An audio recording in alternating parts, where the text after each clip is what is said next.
Hi, I'm Jaymie. And I'm Stacey. And this is the Body Smart Podcast. And today we have with us Jake Harvey, hello Jake, who is our personal trainer and mobility coach for the team. So he's not part of the team, but he comes in to help the team with our mobility, specifically trained in the Astrograph method. Yes, indeed.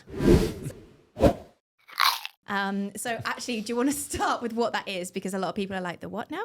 Yeah, so the principles come from something called ATG, which I think before the company that I'm a coach of was founded, people heard the phrase ATG and thought Astrograph, which basically means get as deep as you can in a squat. And then Ben Patrick, the founder of ATG, then I think, and I don't actually know whether he could roll with that as like a terminology or whether he just decided to change it anyway, but he then termed it Athletic Truth Group. So his whole idea is having a longevity program for people to be able to move forward into their life and move better. And that can be taken at different levels. So it can be someone who's 70 years old and trying to move a little bit better, or it could be the same principles that make an elite athlete. So there's definitely a spectrum to it. I think one of the main reasons why it's been so successful is that because of the different levels of regression and progression from any age, so it's very accessible. So I think, again, if anybody looks up knees over toes guy or ATG on Instagram, or to be honest, he's doing more on YouTube now as well. There's a hell of a lot of content towards it. So even that though is the sharp contrast of, like, I got in touch with Ben on knees over toes guy and was like, hey, do you know anyone who would be able to coach me? And when he offered to coach me and then actually said, oh, there's actually a trainer close to your area, and that's how I got in touch with Jake. But Where's he based, in the US? He's based in is it Florida? Yeah, Florida Clearwater. Okay. And they do like online coaching, do they? Yeah, like... so he'd been a personal trainer for about 10 years. And like a lot of things with COVID that was bred out of it, he couldn't PT in person, and he'd had a lot of experience, and he'd been using all of these strategies with people and perfecting them excuse me, for years, like probably much best part of a decade. And then he decided to start making content online and start putting his programs online because of COVID. So he made knee ability zero, because quite a lot of his clients that he'd worked with had knee problems, and that was the start of all of this. And basically it's the program, so you don't need any kit and you can do it completely from home. And it was profound. Like, people who have had like ACL injuries, like really long-term chronic knee issues, they were started to find the healing in these areas. And then it just like exacerbated from there. And in like the last 3 to 5 years is taking that concept from knees holistically across the whole body, and people with pretty much any sort of ailment improving the lifestyle from that. So it's been pretty massive, hasn't it? And even on that sharp contrast, like, I got in touch with you and I was like, okay, I've had a little bit of shoulder pain and back pain, and since I've started doing some of the principles in the training, that's cleared up for me massively. And I'm doing longer range of motions and exercises, and I'm starting to adopt more and more of that training style, which has been fantastic.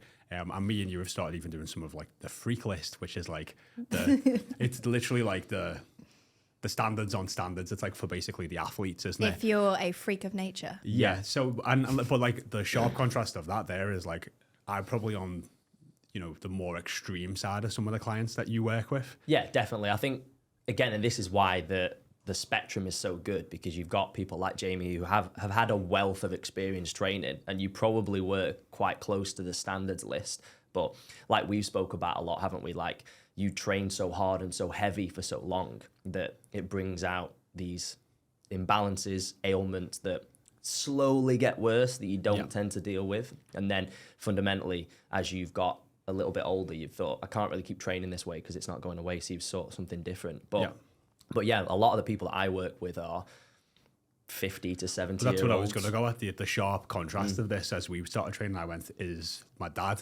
So my dad he's got no cartilage in one of his knees, and we had a huge surgery where they basically broke his calf or his shin, and then they shaved bone off his hip, and then he took bone off his hip and put it into his knee, so that could act as like new cartilage, and he walks on a permanent limp. His hip's out, his knee's out. He's like early 60s. He's like has to hold on to the banister walking up and down. He's, in quite a lot of pain. He still walks a lot, plays golf, still quite active. Goes swimming because of there's no sort of impact. And I was going to him, I was like, hey, this'll, I was actually a bit shocked. I called him and was like, hey, if we could get some sessions together with Jake on a regular basis, would you be up for it? I was like, but look, this is going to be like a 2-year commitment. And normally when you say that to most people, they're just like, just give me a cortisol injection and just tell me to what to do. But he actually jumped at the opportunity. So him and my mum have started training with Jake, and we were just saying a little bit earlier, like they've only been doing it 4 or 5 weeks, maybe. Pretty much, yeah. And the start of November. The distance, the difference already. Like my dad is a pessimist at heart. He looks for his the cup's half full. You'll tell him something and he'll look for the holes in it straight away. It's very critical, can be very negative at times. So even when I said, like, I think you were at mine when we were training. I think you drove up, hadn't you? Yeah, and I was like, that's the guy who's going to fix your knees. And he was like, oh, okay. You know what I mean? Like, I've spoke to all the best surgeons in the country, and they've said this, and it's irreparable, and I've got no cartilage. And now, 4 or 5 weeks, which is a tiny amount of time, he's moving better, he's walking better. You said his squats, drastically increased. My mum said, been walking up and down the stairs, not holding onto the banister. It's 4 or 5 weeks. Yeah, it's amazing. It's crazy. And I think for anybody who's like, well, I don't have that kind of level of injury, what would be the draw to adding this type of training for like your average person who's maybe a bit of a beginner? I think because fundamentally, like, people seek out that program from Ben because they have these sort of issues. But I think just mobility in general, and I think everybody can agree with me when I say this, like, the more comfortable you feel in the positions that you're trying to get into, whether it's within your own lifestyle or in the gym, the more confident you are. And I think for me, working with the demographic that I mostly work with, and even with Jaymie, like, he's been the same with his positions he's getting into. The more comfortable and confident you are, the more success you're going to have in, if you're trying to build muscle, if you're trying to build strength, if you're just trying to do it for longevity reasons. Like, it's not necessarily a type of training you have to do because you have a problem. It can be something that you can invest into to make holistically your entire body move and feel better. Yep. It is often the reason that people come to something like this, though, is because they have a problem. So I found when I was teaching yoga a lot, people would say, oh, I've got a bad back, I'll take up yoga. And they kind of see it as a problem fix rather than a preventative thing. Yeah, and I think you can use it for prehab and you can use it for rehab. So absolutely, if you don't have a problem, you can prevent, whether you're a high-flying athlete or if you're someone who's just a recreational lifter who wants to be able to lift for as long as they can, that would be your prehab. And you can also use these exercises to get better for your sport. So this is where the spectrum is very, very vast, because on the other side of things, you can be someone that's suffering from debilitating knee or back pain and you're using these exercises to help recover from that. Or you are that elite athlete who, if you get better at them, you can then perform better at your sport. And this is where Jaymie was talking about the standards. So with each of the main exercises that are in the program, there's a standard with your own body weight, and then there's a standard with resistance. And this is why I really like it from a coaching point of view, because when you actually get your qualifications as an ATG coach, you have to be able to perform the standards. Now, in the personal training industry, we're digressing a bit, or I'm digressing a bit, but it's quite easy to try and access being a personal trainer. It doesn't take long at all. Whereas to have this sort of form of training under your belt as a coach, you have to display the ability to do it too. Which means you've had to put the work in. Yeah. You have to practice what you preach. Like, Exactly. There's no other way around it, is there? No. Because some of those standards are... They're tough. They're really tough. To hit, yeah. Like, if anyone's familiar with any of the exercises, I'm sure people are, or if they look up, again, the knees over toes guy on Instagram or ATG as a system, you'll see some of the exercises. And like when we were training this morning, Stacey, like you 15 kilograms either side of that ATG split squat she was this morning, course. Which is solid. And then he was like, oh, there's an overhead option. I was like, give me the bar. Yeah, but this is what's great, because there is that spectrum where fun. If Stacey's there using load, but if you're someone that is recovering from a knee injury, or even just like maybe rehabilitating from a surgery that you've had on your knee, there's a massive step back and a regression from the variation that you're doing. And this is what I think, and why Ben has been so successful, is he's been able to access the system for anybody. Yeah, because like the Pollockman step up, or for example, like my dad can do that exercise with his bad knee, but just at a very short range. Exactly. Versus I could do it on a super high box with a barbell on my back, which is the really advanced. But like, there's a very methodical step-by-step process of how he would get from there and start progressing towards where I am. You know what I mean? Yeah, and exactly. you can, so, you know, and that's been one of the, it's weird because you are watching when you see the people who are getting trained under this sort of system. There's like professional athletes who are literally becoming, you know, being able to dunk higher, being able to just put, you know, sprint faster, being able to perform better at all sports and reduce injury. And then you're equally seeing a 90-year-old start to push a sled. Yeah. And it's Super like, cool. yeah, it's really cool. And it just shows how accessible it is to like all ages of training. And you can kind of start where you're at. And that's the idea of zero, right? You start where you're at. Massively, yeah. And work your way up. I was saying to you before, I think, and I actually showed your auntie and uncle this as well before, that Ben's mum, I think when she was 65, she'd always had she's called Cecilia, I think she's the lady who manages all the, I think maybe she sent me, it was actually, so when I spoke to Ben, he was like, hey, look, you can use our app for free, I'll get you in touch with Jake. And then Ben's mum actually sent me an email, and he's got millions of followers. He's pretty well big name. I think how I first heard about Ben and these Over Toes guy was on the Joe Rogan podcast, because he's used it and seen success. But yeah, his mum actually dropped me a message and got me onto the app, and I was just sent her a lovely message back and said, you know, your son's doing some great work. But just how cute, you know what I mean? Like his mum's like, he has that in his invested just as much. And yeah, she was probably about, I don't know the ages specifically, but like in a early to mid 60s, and she had like some chronic, like debilitating, I think it was her hips, I think she'd had problems with, and now like they just released a video, was it like 2 days ago, you've probably seen it, where she says how I started getting better at this, and she walks backwards on the pier and then she sprints. Oh wow. And she's 70 years old, and for a 70-year-old person to sprint and Amazing. Be able to deal with that force. And I think there's some stupid statistic out there that's like, when you get past 35, that think about how many people actually maximum sprint again. 95% of the people after the age of 30 will never sprint again. I know, I've seen the video of her. She's like going for it as well. Yeah, like really going for it. But this is where like the level is. Like for anybody listening, like if that isn't your goal, that's fine. Like, but to get you out of pain and make you feel a little bit more comfortable, it's absolutely worth it. And I think the more free people become, the more you're actually wanting to experiment with your own body. That might not be the initial goal to sprint down a harbour, but like as you start to feel more comfortable, you really are like, okay, what can my body do now? Yeah. Because you're not constrained by fear of pain. And I think that's a place that a lot of people get to. We were saying earlier about you get to an age where you're like, oh, I can't really get away with just getting up in the morning and going straight into a workout anymore. And obviously if you don't address that at 30, 35, 40, by the time you get to 60, it's like, oh, I can't really like just go and do some gardening anymore. Exactly. Yeah, do you know how I convinced my mum to sort of take this step? So I was like, at what age do you go from being saying like, I fell over to I've had a fall? And my mum a couple of years ago had a fall, and I was like, you're not that old, are you? Like that, you know what I mean? She actually had a fall. She tripped and fell and wasn't able to grip onto something. And she was a bit shook by it, to be honest. Yeah. Like she didn't even want to like leave the house for a couple of days, and was really a bit, you know, sort of shaken by it. And you know, kind of doesn't like the fact that like a coordination and a balance has gone off, and she's feeling a bit more in that sort of way.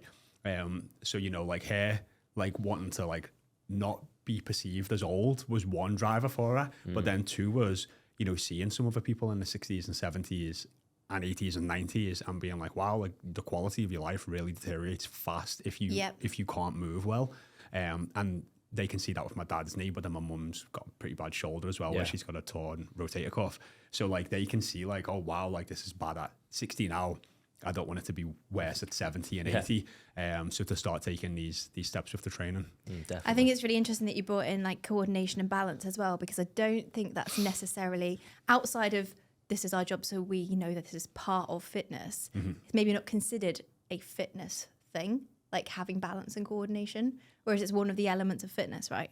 Yeah, absolutely. And I think it depends what kind of position you're in, but it's either a byproduct of the training or it's a reason to do the training. Yeah. And I think there's this common misconception around like, as you're getting older, you're supposed to have less of this, less strength, less balance, less stability. And it's just, don't get me wrong, like your body's going to deteriorate. Like, not to be pessimistic about it, but we are all going to die. But that decline of your health doesn't have to be so drastic to where it just shoots to the bottom because if you've had a fall, like you can try and maintain it or mitigate those effects for as long as possible. And this is sort of training system does that absolutely. And I think, again, if people just take themselves out of this frame of mind that you're getting older, so this should hurt. You're getting older, so you shouldn't be able to do this. And like with this system, like if anyone just goes on the ATG page, the actual website, they will see thousands upon thousands of reviews of people from all ages coming back from injuries and surgeries that they never even thought they could, and some of the things that they can do. And even though there is that spectrum where it's for elite athletes, most of the people on the planet are not elite athletes. Yeah. They are just regular people with chronic issues that they want to overcome. And most of the people who are giving these reviews are, I had a knee surgery at 60 and now I've done ATG for 2 years. I can run again. Like, and it's wild. Yeah. It is. It's crazy wild. Exactly. Yeah. And if people open themselves up to this idea of training, and just to say as well, like I know people's kind of like behavioral barriers towards it would be maybe like, I don't have the time to do more if I've already got this. Like some of these workouts are set to be like 20 minutes, like 2 or 3 times a week. Like even with Sally or Auntie, like what I'm getting her to do, and even your dad, like they're put into the routines where it's 15, 20 minutes, and after 5 weeks they're already seeing differences. Which is that's such a in the spectrum of time, like that's a dot. The ROI on that is good. Silly. Yeah. It's not like I'm saying, right, you want to do bodybuilding training, but you've got a naggly knee. Stop doing all your hypertrophy training and only do knees over toe stuff. You know like, the irony of that is too, though, because I have trained like a bodybuilder for ages and done bodybuilder type training. But then when you actually look at some of like the top athletes who have been the best at bodybuilding, you've got Tom Platz, which was typically known as having the best legs ever. And if you actually looked at how he squatted, he done slant board, arse to grass, full range of motion squats. He would do a slant board, Romanian deadlift, and would go all the way down. And everything he did was like past what normal range of motion would look like. But when you actually looked at his muscles, the development of them, like right the way up the leg, was insane. And if you look at him now, there was a video of him on Instagram I saw about 3 weeks ago. I think he's just coming up to 60 or maybe a little bit older, and he still squats 3 plates aside, which is 140 kilos, like all the way down. Like, and I'm talking like probably better squat than most people you'll see do in front of you with 140 kilos. It's ridiculous. Yeah. But that's like, even for me, like I used to typically doing like bench press, and now I just don't even want to do it because I feel like the range is so short in comparison to like an ATG press. And it just, and on top of that, it's like cleared up all my shoulder pain as well. Exactly. So it's I think one of the common misconceptions though is when people think, oh, I'm going to have to do mobility. Well, it's not really a workout. It's not going to be that hard. Whereas I think everybody in the office today was clearly back us up that it can be quite hard, because it's not mobility that some people might think of like, oh, let's just do some stretches and twists. Yeah, it's definitely not like passive stretching. There are some of the exercises that are involved with that, but even then there's contraction positions in the stretches that make things a lot harder. And I think it probably starts off more about flexibility and trying to improve your passive end range of motion. But could you explain that for our audience, because that's quite technical terms. So if we're talking about the difference between mobility and flexibility for me, if we talk about passive end range of motion, is just trying to, let's say you bend down and you try and touch your toes, you're at a certain distance. That's not a necessarily usable range of motion, but mobility is like the strength component combined with the flexibility. So if you do a Romanian deadlift, which is stretching your hamstrings out the same way as that stretch, but it's under load. And then if you're an athlete that needs that range of motion within their sport, it's usable range of motion, if that makes sense. Or even to put it in context of our listeners are not probably athletes. We can do another one. So for example, you've got like one of those really awkward prams that folds down onto a pile on the floor, and you need to basically do a deadlift to get that in the car boot. Like if you can't comfortably bend down and lift that weight at the same time, that's where you need mobility. Absolutely. And I think the typical ones that I see are when I go to step down the stairs, my knee hurts over a certain range of motion. So as Jaymie alluded to just then before, if you improve your Poliquin step up, and there's different variations of that. Could you explain what that exercise is? So essentially imagine like you're stepping down, and the higher the elevation, the more challenging it is. And again, if we digress again, there's this kind of concept that your knee can't drive over your toe. And so do you want? I'll get you a funny one on this. We'll go I on to actually this. failed my personal training, like whatever I had to do, assessment, because I done a lunge and my knee went too far over my toe, even though my heel didn't raise. So I actually failed, and I had to reset my assessment again for personal training because there was such a stigma of you can't put your knees over your toes, and it's still a huge thing. Like it's huge misconception. And in yoga as well, like you must look like this picture of this warrior pose with a 90-degree angle in your ankle and your knee. Like everything is very specified. Yeah, and it doesn't leave much room for what individual bodies can do. And I can't remember the full story, but I think it was some sort of advert from the 70s that came out. I can't fully remember the story, but it essentially came out that you shouldn't drive your knees over your toes because it damages your knees. And then people have took that, and this is something that Ben says a lot, that it takes a long time for opinions to change. So people have took this 1970s little piece of information, extrapolated it out. For near on 50 to 60 years, people have been like, right, no knees over toes. And then what they've actually found through the research now, I think there was a meta-analysis that came out recently within, I think, like the realm of like 2018 to 2022, that showed that provided that you're teaching the exercise properly and the person is at their capacity for the knee going over the toe, it's absolutely fine. Because like you've said, with that yoga pose, then if you actually relate your knee being over your toe in several positions in life and in sport, if you're talking about the sporting context, it's completely normal for your knee to drive over your toe. It just depends on who you're asking for that to happen to. Like if someone's just had an ACL reconstruction, absolutely not. Your knee's not going to be going anywhere over your toe for probably a good 4 to 6 months. But if you're a healthy individual who's not got knee problems, that is absolutely fine. And then somewhere in the middle, if you're trying to train that ability to have your knee over your toe progressively, because essentially the more the knee drives over the toe, the more stress and pressure is on the knee. But it's a trainable ability for your knee to be able to handle that. Like we know now that the more that knee drives over the toe, the more connective tissue, tendons, ligaments, cartilage can be built inside the knee structure itself. And that's something to be said for the ATG system. The more range of motion that you have, the healthier your joints are. Can we just explain why?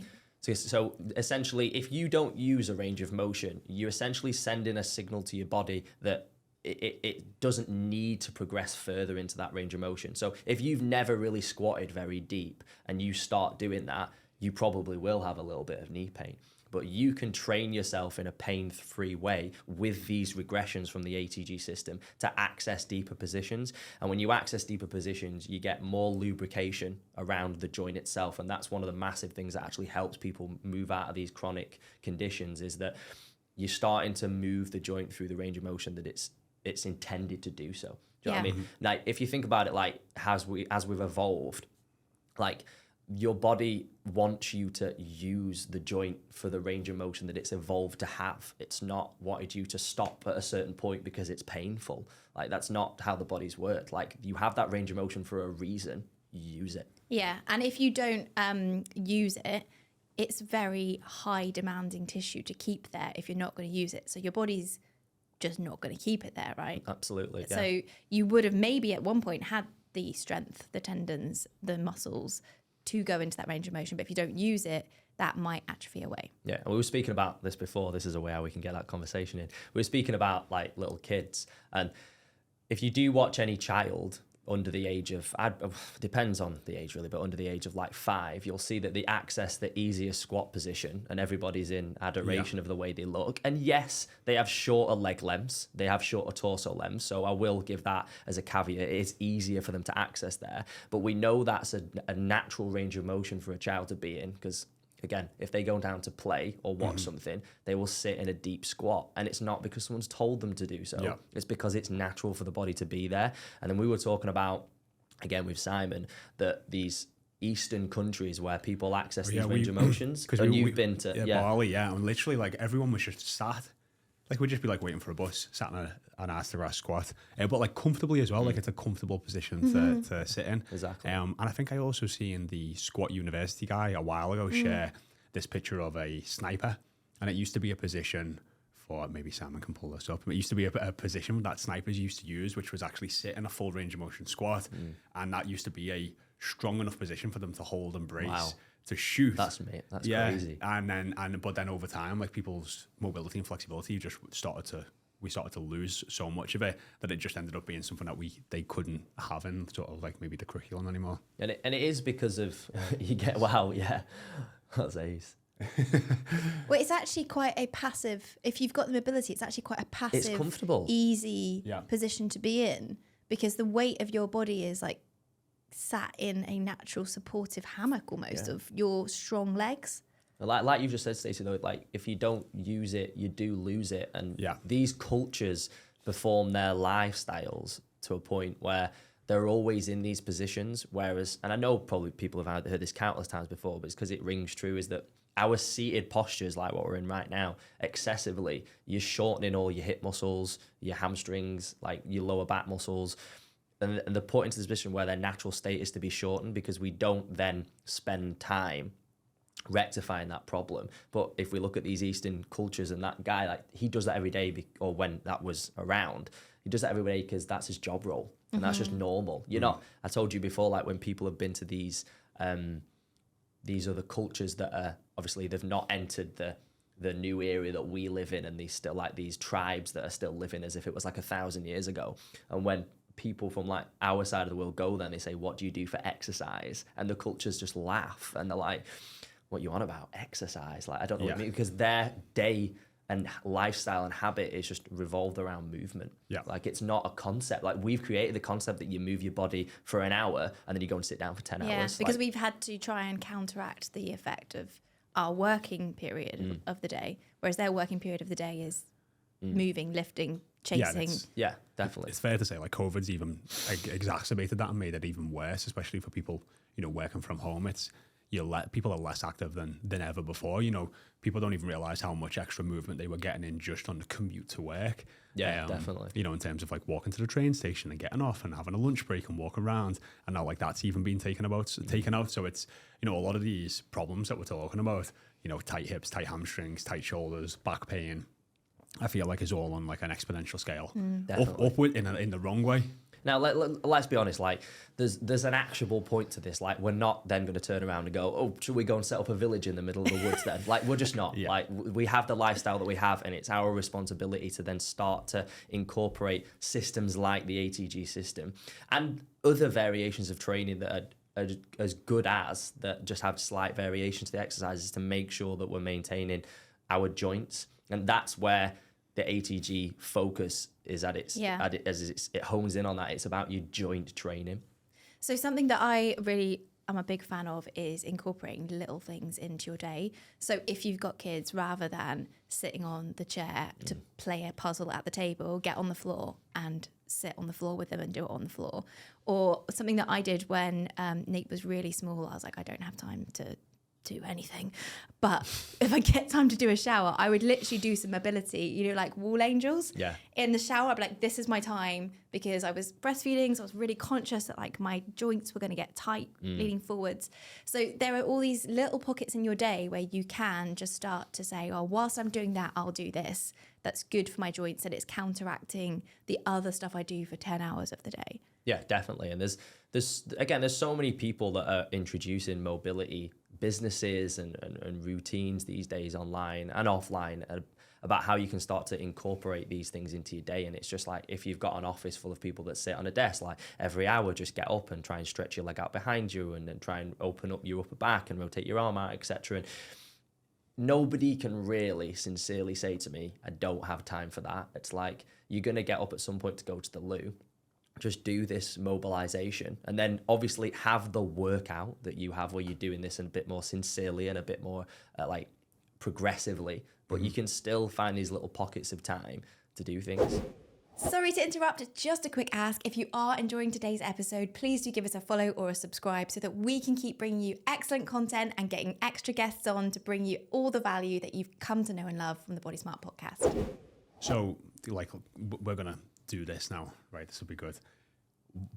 Let's get a routine for our office. Okay. What are we gonna? What would you have us do if we were like, right, every 90 minutes or every 2 hours, we're gonna get the team, or even every hour. Oh, it can even be called Simon Says. Do it. Simon Says, yeah. Like what would you know? And it's just to get like a bit of a movement. Yeah, well, if we think, let's think about like what actually happens to the muscles when we sit down. Now, we know it's mostly your hip flexors. So those muscles that sit in at the lower abdomen, and some of them cross all the way to the knee. Some of them sit a little bit deeper into that hip crease. They get tight, like as we're sat down now, they're shortened. And then typically it's your upper back that starts to round forward. It leads into the lower back. So it's just working in reverse of that. So I'd get people to do an ATG split squat hold on the chair. On the chair. Yeah. So I'd say. I mean, you're not starting in a easy. So let me give my regressions. So for people that, and this is not you, Stacey, so you're fine with this. So for people that like obviously are really restricted, have your foot up on the chair, and just have that chest nice and tall, and then you can obviously play around with the back foot position like we've done countless times in training. For people that are a bit more open in the hips, use the chair as a tool to hold on to the side of. So instead of your foot being on the chair, the foot's on the floor and you're holding onto the chair at the side, if that makes sense. So that's like 60 seconds either side, 2 rounds, 4 minutes. And then that's your hips sorted. I'd keep it that simple. And then if we're talking about the back, you could actually put this into the stretch. In the middle of an ATG split squat, you could kind of just take your hand to the side with your elbow out and rotate out to open up that upper back. And you could do 10 to 15 reps with a hold at the end. Then you're working on open up the shoulder posture. That straight away, if you did that every hour, would maintain. You would feel amazing. Yeah, because they're the postural muscles that take the big hit when you sat down. They're the issues. If you ask most people, because they're in poor seated postures or in this position all day long, people, oh God, my lower back's so tight. It's because your hips are tight. Like my hips are tight, my upper back and my shoulders. It's just, if this is our posture, this is a big thing about ATG as well. And this is why the backwards walking was so successful. You're working in reverse of the motion that's causing you the discomfort and the pain. Yeah, can we explain the backwards walking? Because it does sound a bit wacky, but there's a lot of science behind it. Yeah, so with a backwards walking...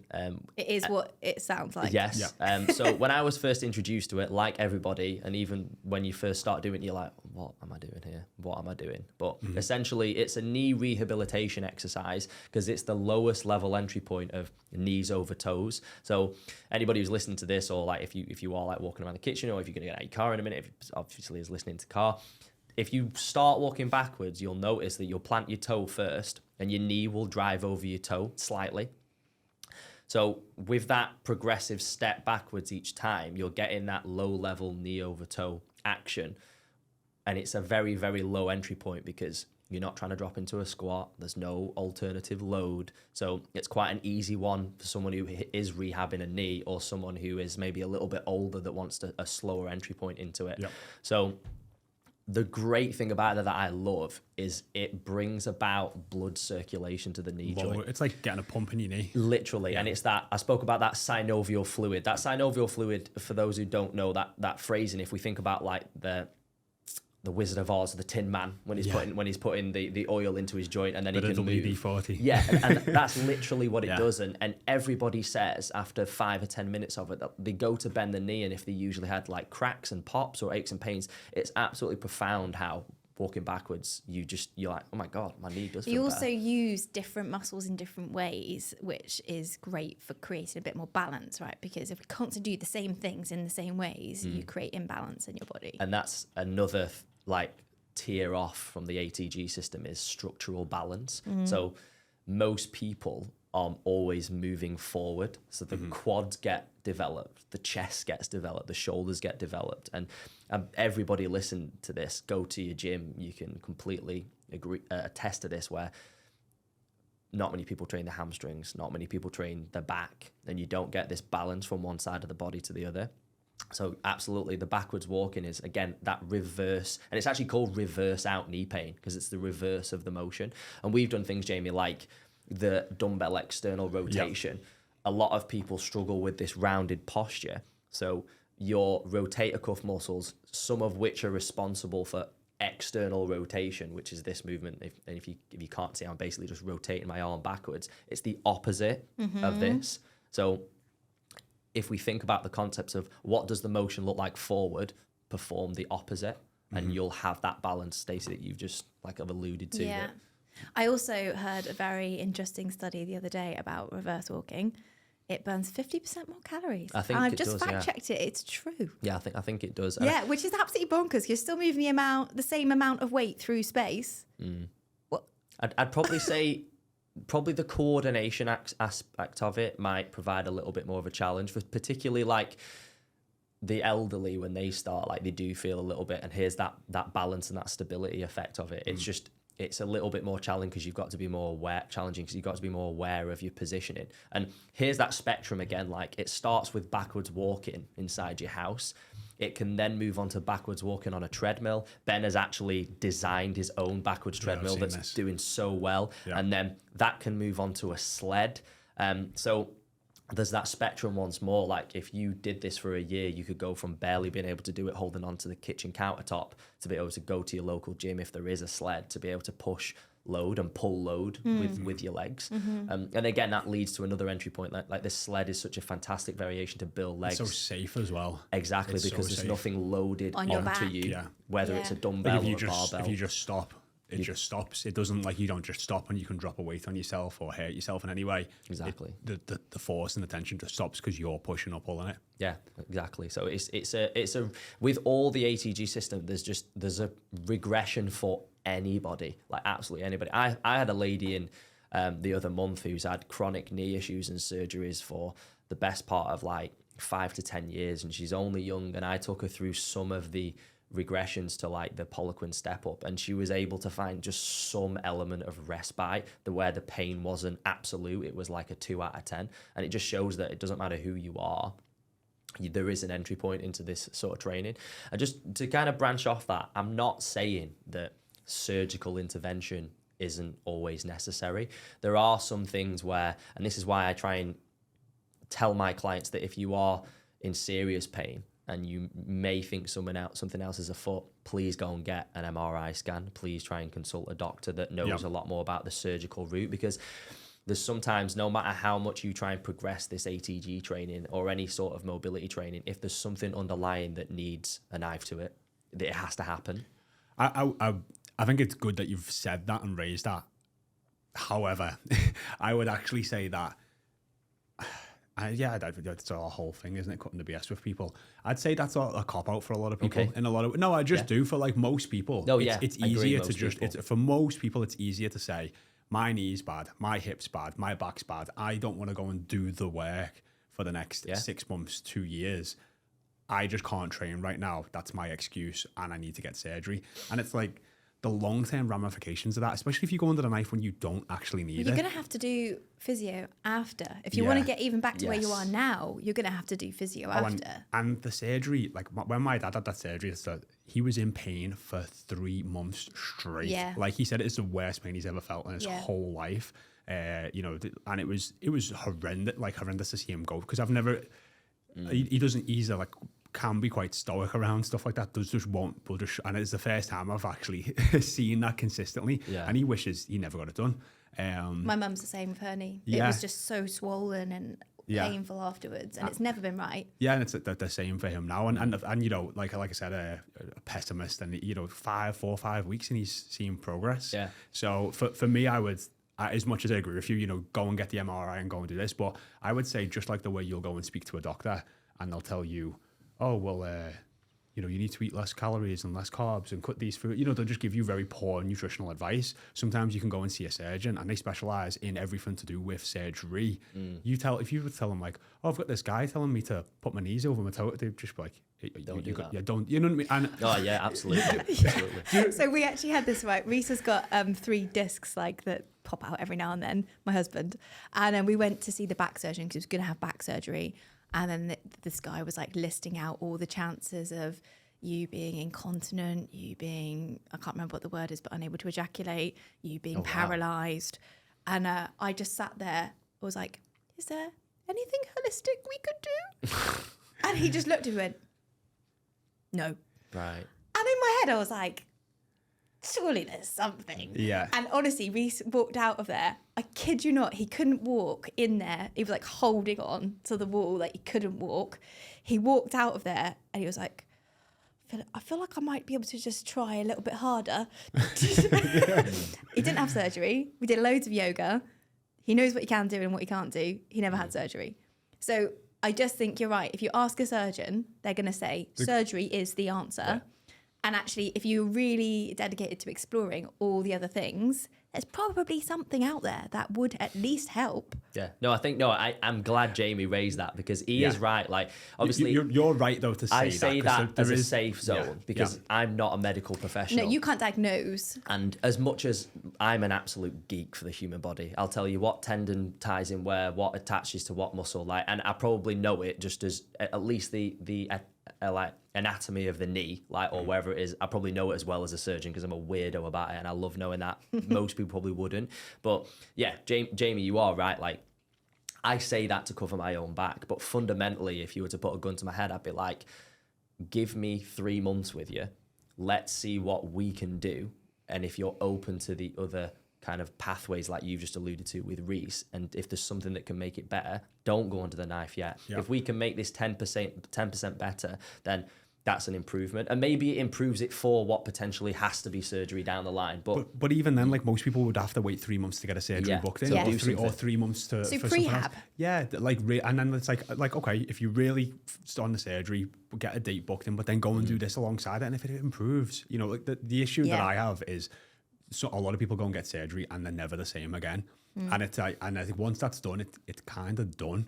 You know what I mean? Like, you've got to kind of now just live with that new range or how your body moves or acts. And obviously you can improve on that, but there's some permanent change that's possibly being done, versus I do just think it's worth exploring every other option, and also just not getting that, like, well, the doctor said, you know, and a lot of people get that, like, they take this one opinion as if it's everything, without exploring a little bit more. And I'm like, this is your health and your body. You could get a surgery here that could change how you feel every day for the rest of your life. Yeah, definitely. I'm laughing because clearly I'm giving more of the professional, cautious answer. I think, like, definitely, like, away from like being like this on the podcast, like I would be definitely more like you. Like, I am. Yes, in maybe the small amount of cases, 1%, like, people may need the surgery, but like you've just said, like, there are most of the cases where if you just explore more range slowly and progressively with somebody who knows what they're doing, you're probably going to see some sort of benefit, and you probably can avoid what you thought surgery would be. And like you said, like, doctors, they're very much invested in the surgical way, and they're very much kind of like, that's how I think we're not going to have any sort of alternative treatments to this. I train 2 doctors, and one of them is training to be a surgeon, and even he says this. He went to a conference about a month ago, and he was saying that he was trying to ask questions to the main surgeon that was doing the conference. But what if is there anything else that we could? And the surgeon was just like, no. Yeah. And he was just very much like, and this is like one of his lead surgeons at the conference, and he's just like, no, don't ask me questions about, like, alternative care or anything like that, or alternative treatment. Like, this is the way that we're going to go. Well, I guess because you're bringing a surgeon a problem that is like this joint, this muscle, this tendon, whatever, does not look like the anatomy textbook says. Make it look like the anatomy textbook. But that isn't the problem. The problem is this person can't move in the way that a body's designed to move. So it's not a tendon or a joint issue, it's a functional movement issue. Most of the time, yes. And that's where the main concept of ATG is, they talk about improving ability. So Ben will never turn around, Ben Patrick, and talk about, like, he can fix this from a medical point of view. He will only talk about, and the other ATG coaches are trained to say this as well, but not like a puppet, like we believe in the system, is that you're training your ability. Is the joint getting stronger and the muscles around it, and are your range of motions getting longer? Because typically, if someone's got a problem, I will show them what good movement looks like. They can't do it. But if I say, if I can get you looking closer to that, I promise you with near enough 100% surety that you will be feeling better. Yes. And that's why I like the ATG system, because this is the example. This is where you are. Yeah. Over a course of time, we're going to try and bring you closer to this. So you haven't talked about, or we kind of have talked about it, but the principle is lengthen and then strengthen. Yes. Could you explain, like, what? Because that's how you make the progressions in essence. Absolutely. So if we're referring to that, I know it's hard to to explain it with well, I tell you what, we'll explain it with a squat because it's easier. Let's say if you go to squat and you can barely bend your knees down. Now, you probably got one of two problems going on. You can't access that range because there might be joint pain or a joint problem. And you probably can't also access that range because your muscles are shortened. You don't have the hip flexor mobility or strength, whatever it is. It could, obviously we look at the movement and see what the problem is, but through regressions, you are able to then squat to a deeper level using more of the joint and the musculature. And as you are getting to that deeper level and you're getting more comfortable, the pain isn't there as much, we then start to add external load. And we're not talking about hundreds of kilos, we're talking about, right, you've got yourself to a bodyweight squat at good depth. Here's a 2 kilogram dumbbell. Here's a 4. Here's a 6. So not only have we improved the range of everything that contributes to a squat, we're also then loading it up to improve the resilience and the robustness of the joints, the muscles at the same time. So it's twofold, isn't it? You're getting longer and you're getting stronger. And I've always liked that those two words kind of like sound similar, but it's a good phrase to think about. Yeah. I think there's something in that process though, which feels quite difficult if you are a bit of a perfectionist and you're competitive and you know you've like built up your squat say to whatever weight and you're really proud of that, to then strip it back on the basis, well, I'm going to get longer, doesn't sound as sexy and exciting. No, definitely not. And I think there's, again, you've got to take the context in it, and this is what I always say to everyone, this is why everyone's an individual. Like, listen, if you're a power lifter and in your competition you only have to squat to where you're parallel and your knee and hip joint are in the same level, then you'd actually probably be a bit silly trying to get a really, really deep squat because you could be spending your time increasing the weight. But that's isolated to that scenario. Yeah. But most people, the deeper you can squat, the healthier your joints are going to be and the stronger you're going to be able to access positions. That big one all the time that people come to me with, that I go down into the cupboards and I go into the squat, I can't get back up, I'm holding onto the side of the kitchen and I've got to yank myself up with my upper body. Like, imagine improving someone's ability with just a bodyweight squat to then changing someone's life to where they could literally walking around the house and they're getting happy because they can squat to depth and pull some out of the cupboard. Like, it changes people's lives, like, to be able to get into these new positions massively. Definitely. And with that, I know I've had hundreds of clients that have started with a squat and then they've never filmed themselves doing an exercise before. They think they're doing a squat. They film it to send it to me and go, oh, I'm not really squatting very much. How do you get someone from that point where a squat is almost just like a little hip bounce to all the way down? Like, what would that look like for someone? So for me, the regressions are using upper body assistance. And this can be, I've seen people strap bands to the top of a rig and try and squat lower. And then when they're happy with the range they're at, the band tension pulls you back up. I've seen people hold on to, if you're at home, onto the side of chairs, onto the side of a cabinet. When you're happy with your range of motion or you're comfortable level for there, you squat back up. So you're essentially using assistance to get deeper and deeper. And obviously you're not just squatting, you're doing variation of exercises that open up your hips, open up your lower back, improve your ankle mobility, all holistically, so that all these different moving parts that contribute to a great squat get better over time. And like Jaymie, he said so well with his dad, like, it's not going to be like, it's a week and you're fixed. Yeah. It's depending on how debilitating your issue is. It's going to take a bit of time. I say to clients all the time, like, I want you to sign up with me for 3 months because we need time. I don't want to be doing one session with you and going, well, it helped a little bit. It's like, well, of course, only a little bit. It's a long-term thing, much like your business with BodySmart. Like, it's not just I'll eat well for a week and we're there. Yeah. It's a behavioral change. It's a long-term plan of 6, 12, 18 months, isn't it? And longer sometimes. Well, it's also hopefully incorporating some of these, I think I've got a good word. Principles, for the rest of your life in essence. And I think when you've gone through, like, why, I guess I was like a little bit shocked at how much my dad jumped at it, but also it's because of the sheer volume of pain he's in on a day-to-day basis. And, you know, he likes to be active. He used to go skiing all the time. If he does go now, he wears a knee strap. He takes ibuprofen and paracetamol throughout the day, all day while he does it, and just kind of powers through in pain. But if he could get back to the point where that pain is not there or half of what it is, he loves to go and do something like that. And the fact that he could maybe book a holiday again and go and do that would be like, that's kind of like such a motivator for him. But also he's seeing it on a day-to-day, like walking around the golf course, walking up the stairs, just generally things are getting harder.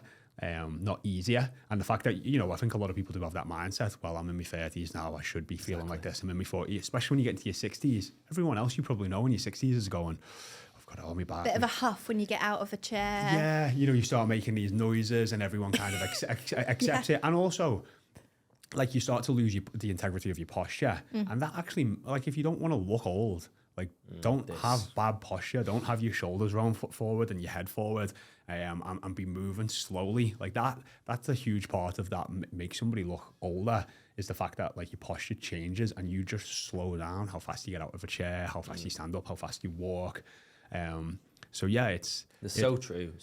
It's I mean, it's that statement where people say you're as old as you feel, aren't they? And like, you could be that 70-year-old that has that posture with a walking stick. Again, albeit there are other things that happen in life that you can't account for, but you could also be that 70-year-old that's just remained active. And it's kind of, we all kind of know it, don't we? Like, whether it's your own grandma or nana or someone else's, where you kind of like, how is she still? And because she's always done movement. Yeah. And she just, I know my own nana, she's like 84, 85 years old, and she's still moving around. Good. And she has a stage 4 cancer, and she still moves and she still looks healthy the way she moves, because she makes it a part of her day to do certain tasks that require her body to be in certain positions. You know, the irony of that so much is, like, if imagine you've got stage 4 cancer and you're still making a point of doing movement and activity. Like, some people go, well, why would you do that? Like, your life's short and you've got this. Yeah. It's like, because it makes you feel better. Like, I think that's what a lot of people don't believe is, like, there's a reason people, like, eat well and move well and want to do these things consistently. We talked about this yesterday, didn't we, on another episode, when you asked me, like, what was my why? And I was like, so that I don't feel awkward and stiff and uncomfortable in my body. I want to feel loose and fluid and comfortable in my body. Yeah. And unless you've ever felt that, it's hard to imagine that place. Yeah. And it does just give you so much more energy and then so much more time and freedom. And I think that's, like, what a lot of people are really looking for. Yeah, and I think it's like when you don't have that and you've had it, you really, really miss it. So, like, if you're used to being able to move this way and you have to have surgery, or, like, you've undergone a difficult injury or whatever it is, like, it's something that you put at the forefront of something to fix, isn't it? And this is why I think the issue can be with, like, maybe sometimes younger people, like 18 to 20-year-olds, 30-year-olds who still are moving quite well, and you're trying to get them to invest in mobility, and they're like, well, why? I still look like this. Whereas if you then don't use it, it will go eventually. Yeah. Like, my partner, Nicole, like, she has just got natural resting mobility, much like Steph. We said this, where, like, you're just gifted with it. Like, she moves just so well in every way. And because she's not been able to go to the gym as much because just of lifestyle factors and changes with the baby and stuff like that, she's like, the other week she was like, my lower back hurts, and she's like, and I'm like, whoa, hold on, like, you're the woman and, like, just, you always move well regardless. Like, you can wake up and, like, sit in the bottom of a squat, perfect squat, but the fact that she's not been able to go to the gym and she's not been using it, it's starting to affect her. And that's where you kind of have that thing in your head where you're like, oh my god, I do need to do something about this. That's definitely my experience. Like, I could get away with, like, just doing the bare minimum some weeks before I had Nate, because I had that background and I had a built-up foundation of strength. But then you can't do the bare minimum for weeks and weeks and weeks and weeks and weeks, which is what happens with a newborn. And you get to however many months and you're like, okay, something's got to change now. Like, I actually need to prioritize this again. And that's now really my prime motivation to train every week, is to feel better than I did, like, in that newborn phase when my body was just, like, stiff and sore and I couldn't bend over. Yeah, it's like you say, it's finding your why as well, isn't it? Like, whether it's for your kids or whether, I mean, it should first and foremost be for you to move better, but if there's a reason to do it as well. But it's such a underestimated type of training that I just think people have so many wrong misconceptions about mobility training. Like, we should just call it something else. Yeah, what would you want to cut the BS on then? I mean, but I think we should change the name of it to begin with, and just try and create more of a system where people understand that mobility training is it's just up there with strength training. It's up there with cardiovascular training. Yeah. Like, it's not secondary, it's not tertiary. They're all on the same level. It's important to have good nutrition, good heart and cardiovascular health through cardiovascular training. It's important to have strong joints, strong muscles, move well. Like, it's all a holistic approach to having a good body. And it's so much easier to implement and maintain than people think. Like, people just think, I don't want to do another 45 minutes before I start my session. It is not that at all. So I've got like my own sort of, like, how long have we been training? Like 6-7 months maybe? Yeah, I think so, yeah. So when we first started training, I was spending, 10 minutes maybe mobilizing before I'd work out, and then 20 minutes static stretching afterwards. And I had, when we were doing our training and when I first started, I was like, I knew I wanted to do it because I've had it down. I wanted to progress with my mobility, but I was like, when I started doing the training, I was like, like, you gave me a program, 4 programs, and I was like, I'll do some of the exercises in some of my workouts. I was very against it, and it's literally taking me like 6 months to start to be like, actually, this is not mobility training. This is just a way of where I can still do strength training, still train for hypertrophy, and train for mobility at the same time and get like as much bang for my bucks. And I've actually been doing less mobility before the workout and less static stretching, and yet I'm in no pain and I've got more flexibility. So for me, from a time investment standpoint, I now actually feel like I'm getting more out of the time I'm putting in. But I also just want to share, like, it's taken me like 6 months to change the way I was thinking about this. It's I think it's really, change, isn't it? really helpful that you shared that you had that initial hesitancy, though, because I think people look at us as a PT or as a coach and go, you've got a PT, but you know what to do. But actually, you don't always know, and the science is always changing, and you need someone to push you out of your comfort zone or the thing that you think you like doing and try something else. Yeah, I mean, there was quite a few times on, like, and I've probably never told you this, like on a Monday where I was just like, I just need to get my workout in tomorrow, and I'm seeing Jake on Tuesday.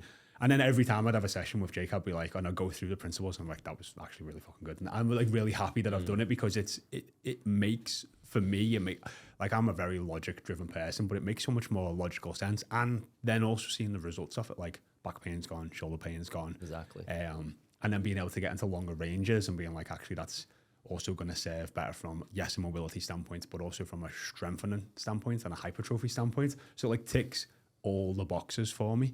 And I think what I liked about, like, your example of it is, like, you're a guy that's you've had and still got, like, a lot of strength and muscle mass. So, like, I know there'll be people listening to this, and, like, it can also sometimes be a barrier for people that are your more regular gym goers who train for strength, train for hypertrophy. It's like, well, I don't want to incorporate that. But like you found, like, there's even just small variations of the way you do an exercise. And this is why I want to make mobility training, in terms of doing it in a gym with weights, simple. You're just increasing your end ranges.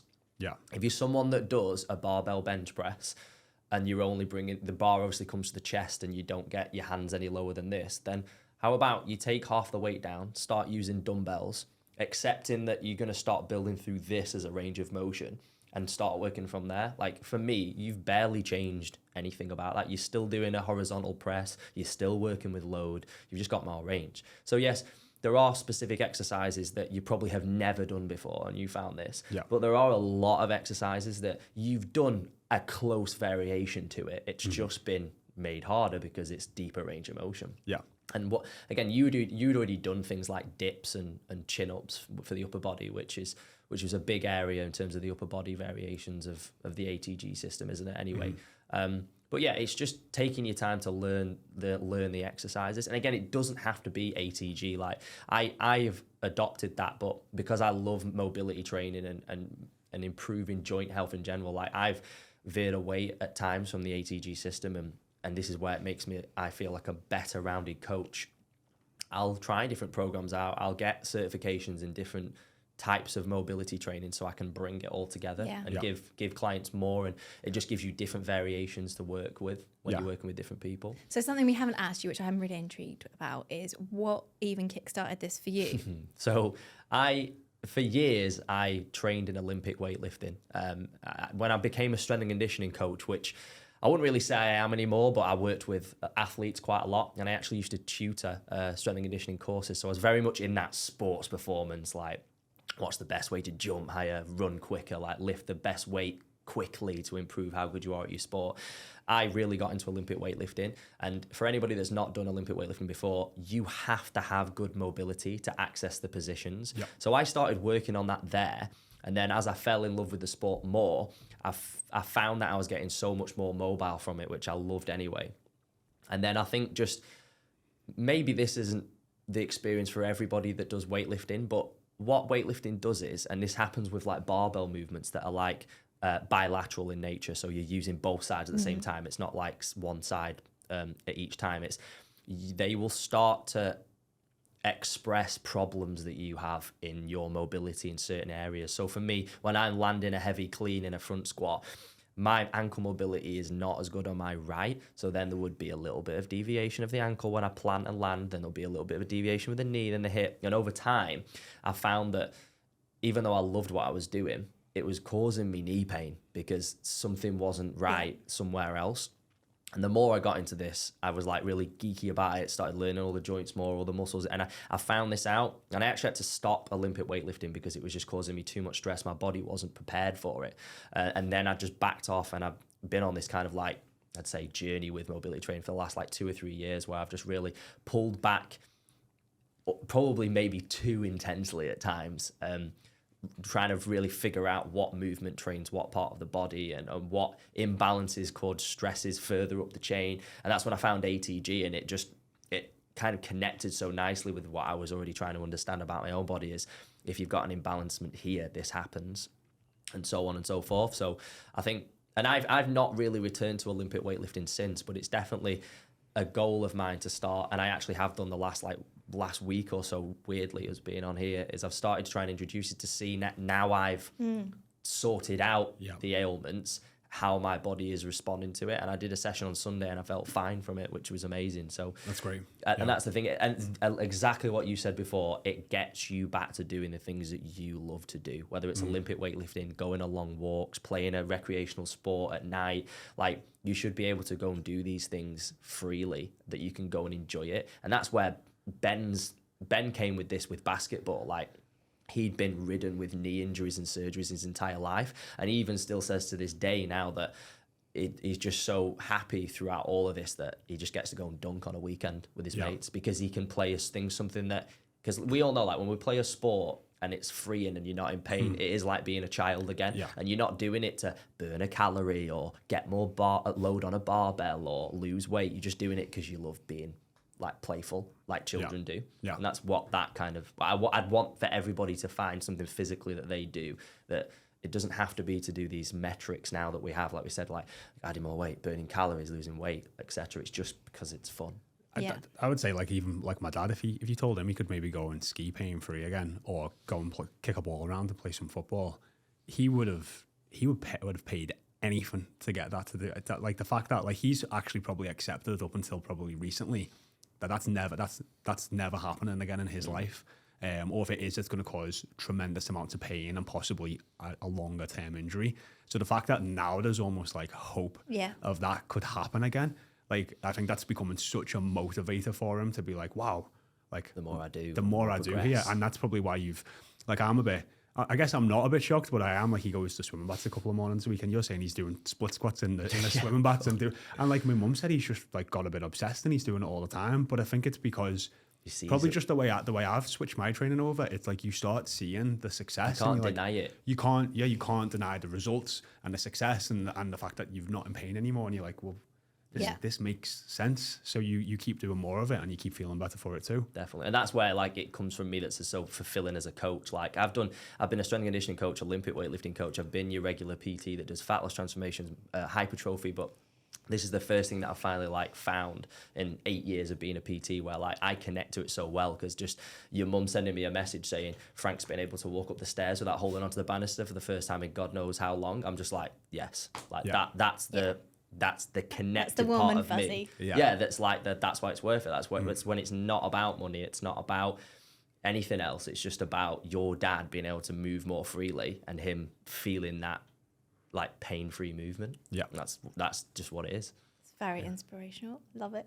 Good. So if anybody wants to find out more about you and about the system, where would they go? Yeah, so I'm Restorement Coaching on Instagram. And then in terms of the ATG system, it's everywhere. If you go on websites, Athletic Truth Group, but if you follow Knees Over Toes guy, Ben Patrick on Instagram, you'll be able to access the page that you can sign up to do the programs yourself, or even if you were thinking about something what I've just said there, maybe venturing into being a coach. But there's, outside of the ATG system, there's countless coaches that I follow. There's another one on Instagram called Beard the Best You Can Be, which and again, like you said, everybody needs a coach. I've been subscribing to his, it's called Kin Stretch, is the type of training modality around mobility that he does. And again, same story, was a man that was in extreme pain, gone through all the ailments, lower back pain, knee pain, has done this type of training for 5 years, wants to share it with the rest of the world, moves, like if you watch him on Instagram, ridiculous, like he's like a contortionist now. Again, and the feedback and the reviews from the members that do his work just speak for themselves. They're like, I've had chronic shoulder pain for 10 years, I'm 3 weeks in and it's nearly gone. And I think that those sort of comments allude to, Jaymie, what you said. And I'm glad you actually said that to me about the surgery thing, because that alludes to kind of like, you really thought it was bad. Maybe if you just give it a go, you don't need to go and see a doctor or get a surgical intervention. And try something like that out first. So if people did want to get in touch with you, Jake, they would be best reaching out on Instagram? I'd probably say on Instagram, yeah. So Restorement Coaching. I obviously don't want to fire my number away, but yeah, that's the easiest access point. Drop you a DM on there. Just speak to me on there. Amazing. Well, thanks so much for the session this morning, but also for sticking around for the podcast. Yeah, amazing. Thank you very much. Thank you for having me. It's been a pleasure. If you've been listening to the Body Smart podcast, you will know we are passionate about helping women not just lose weight, but have the knowledge, skills, and habits to make sure that they can keep that weight off for the rest of their lives. So if you are interested in finding out more about our one-to-one coaching, go over and click the link in the bio.